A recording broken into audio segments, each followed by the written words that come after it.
मैं डॉक्टर भामा अग्रवाल राजीव गांधी राजकीय महिला महाविद्यालय भिवानी की ओर से हिंदी की इस कक्षा में आप सबका स्वागत करती हूँ, अभिनंदन करती हूँ। प्यारे बच्चों, आज हम आज्ञा जी द्वारा रचित उनके श्रेष्ठ कृति कितनी नाव में कितनी बार पढ़ने वाले हैं। प्यारे बच्चों, इस कविता के अध्ययन से पूर्व हमें इस कविता के कुछ स्मरणीय बिंदुओं पर विशेष तौर से ध्यान देना होगा। सुनिए बच्चों, देखिए, यह कविता अनुभव और अनुभूति के आधार पर लिखी गई है। अनुभव और अनुभूति क्या है, इसके विषय में संभवतः आप बहुत अच्छे से जानते हैं। अनुभव का संबंध शरीर से और अनुभूति का संबंध आत्मा से, मन से है। इसे स्पष्ट करने के लिए मैं बता रही हूँ, अनुभव और अनुभूति का संबंध ऐसा है जैसे शरीर और आत्मा का। उदाहरण के तौर पर हम भोजन करते हैं शरीर के पोषण के लिए, वही भोजन अच्छी भूख लगने पर खाया जाता है तो आत्मा को तृप्त करके सच्चा संतोष प्रदान करता है। इस कविता के माध्यम से कवि मानव मन अर्थात मनुष्य को उस वहम से दूर करना चाहते हैं कि विदेश हमारे देश से अच्छा है और हम वहाँ वो सब पा सकते हैं जिसकी हमें तलाश है। इसके बाद आत्मिक शांति और मानसिक संतोष हर धन दौलत शोहरत से कीमती है। अगला पॉइंट है, सच्ची शांति केवल स्वदेश में संभव है क्योंकि हमारा जीवन देश की नैतिकता और इसी की मिट्टी से रंगा पुता है। नेक्स्ट, विदेशी चकाचौंध मानव मन की शांति छीन कर जीवन में असंतोष और खालीपन भर देती है क्योंकि वहाँ का जीवन बनावटी और स्वार्थ पर आधारित है। अगला पॉइंट है, भारतीय संस्कृति मन अर्थात भावना पर आधारित है जबकि विदेशी संस्कृति बुद्धि पर आधारित है। मन देकर खुश होता है, बुद्धि लेकर खुश होती है। हम बहुत अच्छे से जानते हैं बच्चों, जो इस संसार में हम देते हैं लौटकर हमारे पास वही आता है। अगला पॉइंट है, विदेश पराया होने के कारण हमारी भावनाओं की कद्र नहीं करता और हम वहाँ अपने आप को असहाय और कमज़ोर महसूस करते हैं। नेक्स्ट पॉइंट है, कवि जिस सत्य की खोज में देश विदेश घूमे हैं वह सत्य मेरी दृष्टि में मन की शांति और आत्मिक संतोष है। कवि की कामना है कि हम अपने देश के प्रति आस्थावान बने, विदेशी मोह त्याग कर तथा अपने देश और अपनों के बीच हमेशा आशा और विश्वास के साथ जुड़े रहें। बच्चों, इन बातों को ध्यान में रखकर अगर कविता का अध्ययन करेंगे तो वह कविता हमारे लिए अत्यंत सहज और सरल हो जाएगी। तो लीजिए बच्चों, प्रस्तुत है कविता का पहला पद। कितनी दूरियों से कितनी बार, कितनी डगमग नाव में बैठकर मैं तुम्हारी ओर आया हूँ, ओ मेरी छोटी सी ज्योति। कभी कुहासे में तुम्हें न देखता भी, पर कुहासे की ही छोटी सी रुपहली झलमल में पहचानता हुआ तुम्हारा ही प्रभामंडल कितनी बार मैं धीरे, आश्वस्त, अक्लांत, ओ मेरे अनबुझे सत्य कितनी बार। प्रस्तुत पद हमारी हिंदी की पाठ्य पुस्तक समकालीन हिंदी कविता में संकलित श्री सच्चिदानंद हीरानंद वात्स्यायन अज्ञे द्वारा रचित कितनी नावों में कितनी बार नामक कविता से अवतरित है। संदर्भ, जैसा कि बच्चों आप स्मरणीय बिंदुओं से समझ चुके हैं, यहाँ कवि हमें यह समझाने की कोशिश कर रहे हैं कि हमारे हृदय में जो एक विशेष प्रकार का विदेशों के प्रति आकर्षण है, कि जो हम चाहते हैं वो सब विदेशों में मौजूद है, को उचित नहीं मानते हैं। आप जानते हैं इस विदेशी मोह का परिणाम भारत में बुद्धि पलायन की समस्या हो रही है। भारतीय संस्कृति और सभ्यता को आघात पहुंच रहा है।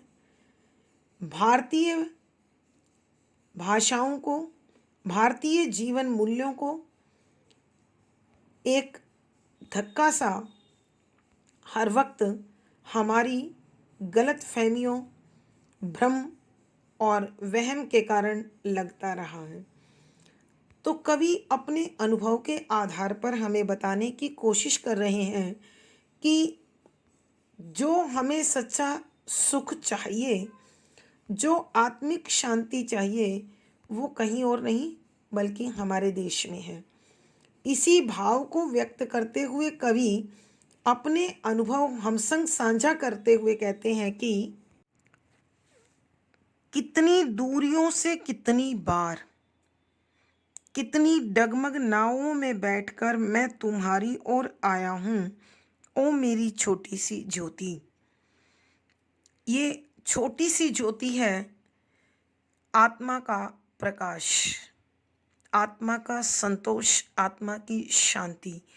तो कवि कहते हैं कि मैं सच्ची शांति की खोज में, सच्चे संतोष की खोज में दूर दूर देशों में अनेक यात्राएं की। मैं बहुत दूर दूर के देशों में, विदेशों में गया, लेकिन मुझे वो नहीं मिला जिसकी तलाश में मैं भटकता रहा। आखिरकार हे मेरे मन की सच्ची शांति, मुझे डगमगाती और झिलमिलाती हुई नावों में वापस भारत ही लौटकर आना पड़ा, तभी मुझे वो शांति, वो संतोष मिला जिसकी तलाश में मैं जगह जगह भटकता रहा। कभी कुहासे में तुम्हें न देखता भी, पर कुहासे की ही छोटी सी रुपहली झलमल में। कुहासा धुंध होती है, ओस होती है, जिसमें हमें कुछ भी स्पष्ट दिखाई नहीं देता। तो यहाँ कुहासा जो है वो है पाश्चात्य संस्कृति और सभ्यता के प्रति मिथ्या आकर्षण की एक झूठ, एक छलावा जो हमारे मन में समाया है कि मेरे घर में, मेरे देश में, मेरे शहर में वो नहीं है जो विदेशों में है। और मुझे लगता है कि यही समस्या है जिसके कारण भारत में ब्रेन ड्रेन जैसी भयानक स्थिति उत्पन्न हुई है। हमारे मन और आत्मा पर भार वाले वो जीवन मूल्य हम अपनाते जा रहे हैं जो हमें अंदर से खोखला कर रहे हैं। कमज़ोर बना रहे हैं, लाचार बना रहे हैं, बेबस कर रहे हैं और हमारी संस्कृति की नींव को धीरे धीरे करके ख़त्म करना चाह रहे हैं, उसे समाप्त करना चाह रहे हैं। तो कवि यही कहते हैं, कभी कुहासे में तुम्हें न देखना भी, कि मैं पाश्चात्य संस्कृति के मोह रूपी धुंध के कारण कभी कभी, हे मेरी आत्मा की सच्ची शांति, हे मेरी आत्मा की सच्ची ज्योति, मैं तुम्हें नहीं देख पाया, मैं तुम्हें नहीं पहचान पाया। पर जब मैं उस मोह में बंधा हुआ विदेशी धरती के धरातल पर उतरा तो मुझे यथार्थ का ज्ञान हुआ, सत्य से मेरा परिचित हुआ कि जिसकी तलाश में मैं यहाँ पहुँचा हूँ वो वास्तव में यहाँ है ही नहीं। इसलिए अपने मोह पर, अपने उस भ्रम पर मुझे खुद पश्चाताप हुआ और उसी अंधकार में मैंने तुम्हारा जगमगाता हुआ रुपैली झलमल माने अत्यंत सुंदर चमक कि उन्हीं वहम के अंधेरों में मैंने तुम्हारे सच्चे प्रकाश को देखा, पहचाना, महसूस किया। पहचानता हुआ तुम्हारा ही प्रभामंडल। बच्चों, प्रभामंडल होता है, आपने देखा होगा, देवी देवताओं के सिर के पीछे एक प्रकाश का घेरा होता है, उसे प्रभामंडल कहते हैं। तो कवि कहते हैं कि हे मेरे आत्मा के सच्चे ज्ञान, मैंने तुम्हारे उस प्रकाश के घेरे को अपने अंदर ही पहचाना और इसीलिए मैं अनेकों बार धीरे, आराम से, आश्वस्त, निश्चिंत होकर, पूरे विश्वास के साथ, अक्लांत, बिना थके हुए तुम्हारी ओर अर्थात अपने देश भारत में लौट आया। ओ मेरे अनबुझे सत्य, कि चाहे मैं पल भर के लिए पाश्चात्य संस्कृति के भ्रम में पड़ा, आकर्षण में आया, तुम्हें झुठलाकर भी झुठला नहीं पाया, तुम्हें अपने हृदय से पूर्ण रूप से मिटा नहीं पाया। हे मेरे ऐसे सत्य जो पल भर के लिए धुंधले जरूर हुए लेकिन अपनी चमक कभी भी खो नहीं पाए। न जाने ऐसी घटनाएं कितनी बार घटी। अर्थात मैं अलग अलग प्रकार के आकर्षणों में बंधा हुआ, अलग अलग प्रकार के मोह में बंधा हुआ, अनेक वहम मेरे हृदय में आए, मैं बहुत भटका, लेकिन जो मुझे चाहिए था अर्थात मन की शांति, आत्मा का संतोष, अपनों का स्नेह और अपनों के लिए कार्य करने पर मिलने वाली संतुष्टि, वो सब मुझे अपने ही देश में मिली, अपने ही घर में मिली, अपने ही स्थान पर मिली और अपनों के ही साथ मिली। तो हे मेरे परम सत्य, मैं बेशक कितना भी भटका हूँ लेकिन तुम्हें कभी भी पूरी तरह से छोड़ नहीं पाया। अंततः तुम्हारी ही शरण में आकर मुझे सच्चा सुख, सच्चा आराम प्राप्त हुआ है। कवि के कहने का भावार्थ यह है कि मनुष्य चाहे किसी भी प्रकार के आकर्षण में पड़े, वो उसे सच्चा सुख और शांति कभी भी नहीं दे सकते। विशेष यहाँ कवि भारतीय सभ्यता, संस्कृति और भारतीय नैतिक मूल्यों को पूरे विश्व में सबसे अच्छा, सर्वश्रेष्ठ बता रहे हैं। शुद्ध साहित्यिक खड़ी बोली का प्रयोग हुआ है, शांत रस है, लक्षणा शब्द शक्ति है, प्रसाद गुण है, मुक्त छंद है, गेय शैली है, दृश्य बिंब का यहाँ प्रयोग हुआ है। आप देखें बच्चों, ओ अनबुझे सत्य संबोधन अलंकार, अनुप्रास अलंकार हर जगह होता ही है। मनुष्य के भ्रम के लिए कुहासे का इस्तेमाल हुआ है, रूपक। और यहाँ उपमा अलंकारों का सफल प्रयोग है। उपमा है बेटा किसके लिए? आप ध्यान से देखिए। छोटी सी ज्योति, पद संख्या 2। और कितनी बार कितने जगमग जहाज मुझे खींच कर ले गए कितनी दूर, किन पराए देशों की बेदर्द हवाओं में, जहाँ नंगे अंधेरों को और भी उघाड़ता रहता है एक नंगा तीखा निर्मम प्रकाश, जिसमें कोई प्रभामंडल नहीं बनते, केवल चुंधियाते हैं तथ्य तथ्य तथ्य। कितनी बार मुझे खिन्न विकल संत्रस्त, कितनी बार। प्रसंग पूर्ववत है बच्चों। संदर्भ में ध्यान दीजिए। कवि अपनी विदेशी यात्राओं के अनुभव के आधार पर कहते हैं कि विदेशों में कृत्रिमता है, बनावटीपन है। वहाँ जो आकर्षण दिखाई देता है वो महज चकाचौंध है। वहाँ के जीवन मूल्य निरर्थक हैं, बेकार हैं। उनमें सत्य नहीं है, उनमें शांति नहीं है, उनमें सच्चा सुख नहीं है। और यदि हमें ये सब चाहिए तो भारतीय संस्कृति के सिवा संसार में कहीं और इन सब का ठिकाना नहीं है।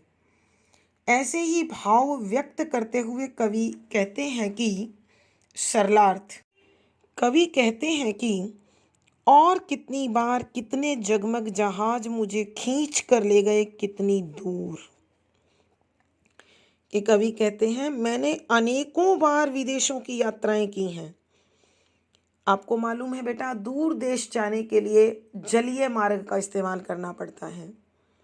इसीलिए कवि ने यहाँ नाव शब्द का इस्तेमाल किया है कि बड़े बड़े समुद्री जहाज अनेकों बार मुझे अपने देश भारत से खींचकर विदेशों में ले गए, बहुत दूर दूर देशों में ले गए। इन जहाज़ों की रोशनी और उन देशों की चकाचौंध दोनों ने मुझे अपने अंदर पूरी तरह बांध लिया। इन जहाज़ों ने ले जाकर, बेटा ध्यान रखना, ये बंधन मानसिक है, शारीरिक नहीं है। तो कवि कहते हैं किन पराए देशों की बेदर्द हवाओं में, और इन जहाज़ों ने मुझे ले जाकर छोड़ दिया पराए बेगाने देश देश, बेदर्द, दर्द को न समझने वाले, संवेदन शून्य हवाओं में, कि वो ऐसे पराए देश थे जिनके हृदय में मेरे लिए कोई संवेदना नहीं थी, जिनके हृदय में मानव मानव के प्रति प्रेम नहीं बल्कि मानव मानव के प्रति प्रतिस्पर्धता है, प्रतिद्वंदिता है। जहाँ नंगे अंधेरों को और भी उघाड़ता रहता है एक नंगा तीखा निर्मम प्रकाश, जिसमें कोई प्रभामंडल नहीं बनते। जहाँ नंगे अंधेरों को, यहाँ नंगा अंधेरा है कटु सत्य का प्रतीक, कड़वे यथार्थ का प्रतीक, और भी उघाड़ता रहता है। कि कवि कहते हैं कि ये वो देश हैं जहाँ के कड़वे सच, जहाँ के कटु यथार्थ और भी खुलकर सामने आ जाते हैं। कवि कहते हैं कि जब इन देशों में जाते हैं, भ्रमण करते हैं, तो वहाँ की सारी सच्चाई, सारी असलियत हमारी आंखों के सामने आ जाती है। और वहाँ जो फैला हुआ है प्रकाश, वहाँ जो फैली हुई रोशनी है वह और भी तीखी है, वह और भी भयभीत कर देने वाली है, डरा देने वाली है, और भी मन को वितृष्णा घृणा से भर देने वाली है, और भी अधिक निष्ठुर है, क्रूर है। ये वो प्रकाश है जिसमें किसी में भी प्रभामंडल जागृत नहीं हो पाता। कहने का अभिप्राय यह है कि ये उस प्रकार का प्रकाश है जिसमें मनुष्य देवत्व की ओर नहीं बढ़ता, मनुष्य उदारता की ओर नहीं बढ़ता, मनुष्य सज्जनता की ओर नहीं बढ़ता, मनुष्य सत्यम शिवम सुंदरम के पथ पर ना बढ़कर, यानी शिव कल्याण के लिए होता है।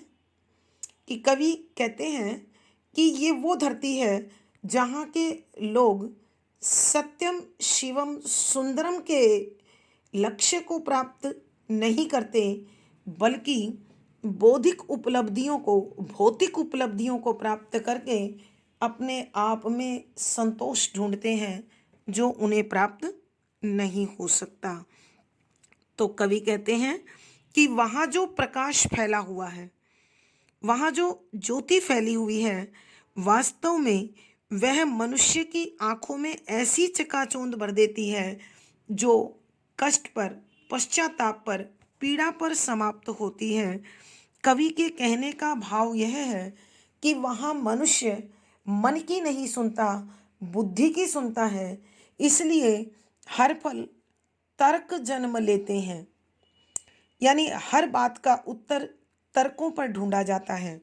आप जानते हैं, तर्क वितर्क जितना भी किया जाता है वो विषय उतना ही फैलता जाता है, बजाय झगड़े खत्म होने के, विवाद खत्म होने के, कलेश खत्म होने के, मानसिक तनाव, चिंता, परेशानियों का विकास ही होता है। तो कवि कहते हैं कि मैं जितनी बार भी विदेशों की धरती पर गया हूँ, उतनी बार मेरे मन की भावनाओं को और भी अधिक ठेस पहुँची है। खिन्न माने दुखी होना, विकल माने बेचैन होना, संत्रस्त, संत्रस्त माने होता है बेहद डरा हुआ होना। कि कवि कहते हैं जब जब मैं विदेशी धरती पर गया हूँ, तब तब मैं मन से दुखी होकर, बेचैन होकर, भय से घिरा हुआ वापस अपने देश लौट आया हूँ। और यहीं आकर मैंने लोगों के हृदय में एक दूसरे के प्रति जो संवेदनशीलता है, जो सहानुभूति है, जो उदारता है, जो प्रेम है, जो अपनापन है, जो त्याग है, वो देखा है और प्राप्त किया है। यही वास्तव में जीवन का सर्वश्रेष्ठ लक्ष्य है, सर्वोत्तम धन है। कवि के कहने का भावार्थ यह है कि भारतीय जीवन मूल्य और भारतीयों के जीवन का लक्ष्य सत्यम शिवम सुंदरम पृथ्वी पर अन्यत्र, यानी दूसरी जगह कहीं भी नहीं है। अतः अपने देश भारत जैसी सर्वश्रेष्ठ भूमि को छोड़कर, इसकी सर्वश्रेष्ठ संस्कृति को छोड़कर किसी अन्य में मोह लेना मुझे रुचिकर, उचित नहीं लगता। विशेष यहाँ कवि भारतीय संस्कृति और जीवन मूल्यों का गुणगान कर रहे हैं। शुद्ध साहित्यिक खड़ी बोली का प्रयोग है, लक्षणा शब्द शक्ति है, शांत रस है, प्रसाद गुण है, दृश्य बिंब का प्रयोग हुआ है। बच्चों, दृश्य बिंब मैंने पहले पद में भी बोला और दोबारा भी बोला। संभवतः आपके हृदय में जिज्ञासा उत्पन्न हुई होगी कि दृश्य बिंब आखिर क्या होता है। जब भी हम किसी रचना को पढ़ते हैं और आँखों के सामने वो दृश्य घूमने लगें, अर्थात वैसा प्रतीत होने लगें, तो हम दृश्य बिंब कहते हैं। मुक्तक छंद है, गेय शैली है। मुक्तक आप देख रहे हैं, हर पंक्ति में शब्दों की मात्राओं की संख्या अलग अलग है। यहाँ देखिए बच्चों, अनुप्रास अलंकार हर जगह होता है, ये आपको मालूम है। अब यहाँ नंगे अंधेरे प्रतीकात्मक प्रयोग है, रूपक अलंकार। प्रभा मंडल पद मैत्री अलंकार है। तथ्य तथ्य तथ्य पुनरुक्ति प्रकाश अलंकार है। खिन्न विकल संत्रस्त, यानी एक ही प्रकार के भाव वाले 3 शब्द उल्लेख अलंकार हैं। तो प्यारे बच्चों, इस पद में अनुप्रास, पुनरुक्ति प्रकाश, रूपक, उल्लेख पद्मैत्री आदि अलंकारों का सुंदर सटीक प्रयोग हुआ है। आज की कक्षा में बस इतना ही। बच्चों, संभवतः आपको सभी विषय स्पष्ट हो गए होंगे। मेरा आपसे नम्र निवेदन है कि कविता को समझने के लिए स्मरणीय बिंदुओं सहित कम से कम 2 बार इस वीडियो को अवश्य देखें। सभी प्रश्नों के उत्तर भी आपको स्वतः ही प्राप्त हो जाएंगे। अगर आपको विषय स्पष्ट हुआ हो और आपको वीडियो अच्छी लगी हो तो कृपया कमेंट बॉक्स में लिखकर बताएं। वीडियो को लाइक करें, शेयर करें और अपनी सभी वीडियोज़ को तुरंत प्राप्त करने के लिए चैनल सब्सक्राइब करें और घंटी का आइकन दबाएं। धन्यवाद बच्चों। शुभकामनाएं। आपका जीवन सुखमय हो, मंगलमय हो।